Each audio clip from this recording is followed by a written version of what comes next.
Far over the misty mountains cold, to dungeons deep and caverns old, we must away ere break of day to seek the pale enchanted gold. Oh, hey, I didn't see you there. It is time for our weekly book talk. And book talk that I'm going to be doing this week is on a classic book. It's a longtime favorite of mine, and it is called The Hobbit by J.R.R. Tolkien. So, as I mentioned, this has been a favorite of mine for a long time. So when I was growing up, one of my mom's friends had an audio copy of The Hobbit, and we used to borrow it every summer and we would listen to it when we were driving up to the beach in Connecticut to visit my grandmother. And I fell in love with the story then, and I have loved it ever since. And I think what I love about it is the characters, and I also just love the adventure story of this book. For those of you who may have heard of The Hobbit but have not read it, it is a fantasy story. So it takes place in another world. There's magic, there's like other creatures and things like that. It takes place in a world called Middle Earth. And in Middle Earth, there are people who live there, but there are also other beings. There are elves who live there, who are immortal and very wise. And there are dwarves who live there, and like they're short, stocky.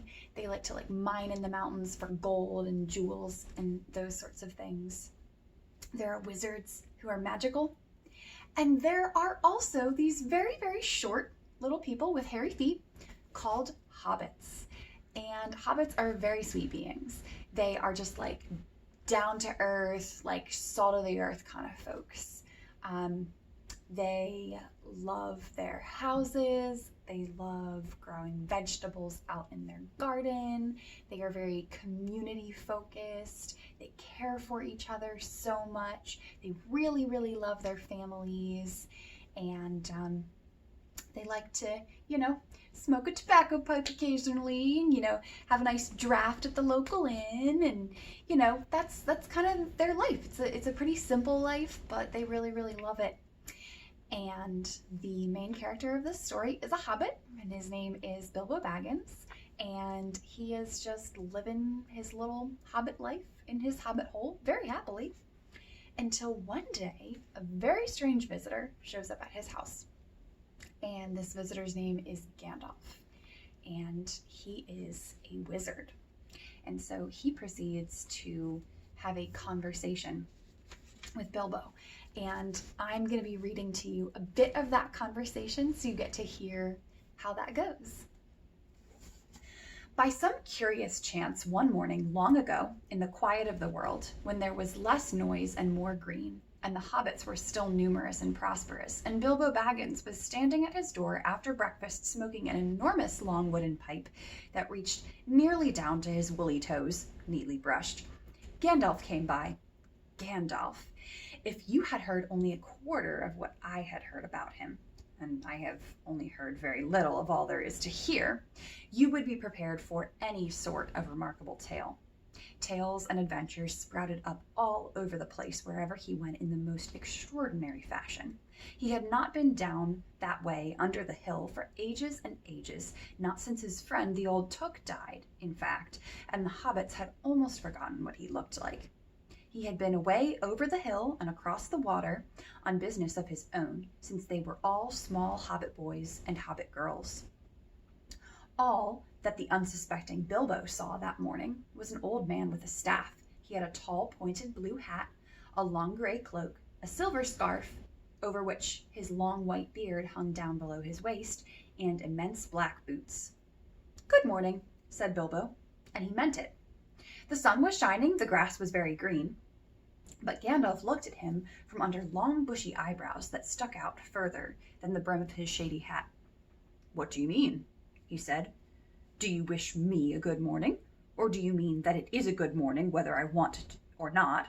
Or that you feel good this morning? Or that it is a morning to be good on?" All of them at once, said Bilbo, and a very fine morning for a pipe of tobacco out of doors, into the bargain. If you have a pipe about you, sit down and have a fill of mine. There's no hurry. We have all the day before us. Then Bilbo sat down on a seat by his door, crossed his legs, and blew out a beautiful gray ring of smoke that sailed up into the air without breaking and floated away over the hill. Very pretty, said Gandalf, but I have no time to blow smoke rings this morning. I am looking for someone to share in an adventure that I am arranging, and it's very difficult to find anyone. And in fact, this is the adventure that the book is about, and Bilbo really does not want to take part in this adventure. He just kind of likes his life the way it is, and he'd like his life to go on that way. But nevertheless, he gets sucked up into the adventure and takes part anyway.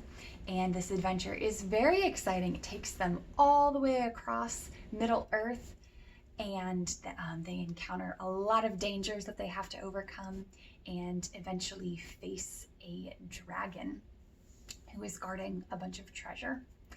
And so if you have only seen the movie and never read the book, or if you've just never really gotten into Lord of the Rings, I would recommend that you try this as a start. And I think that once you get into it, you as well will fall in love with the characters, and the plot is very exciting, and you will fall in love with Middle-earth. And so, as you can see, I have a physical copy of The Hobbit. And as with my book talk last week, I am willing to send a copy to the first person who would like one. So if you think that you would like to try to read The Hobbit, starting now, or just you think that it would be a good summer read for you, then send me an email or send me a message on Schoology, first come, first serve, and I would be more than happy to send this copy of The Hobbit to you, because I absolutely love the story, and I think that you guys would love it too. All right, so I hope that you guys have a great week.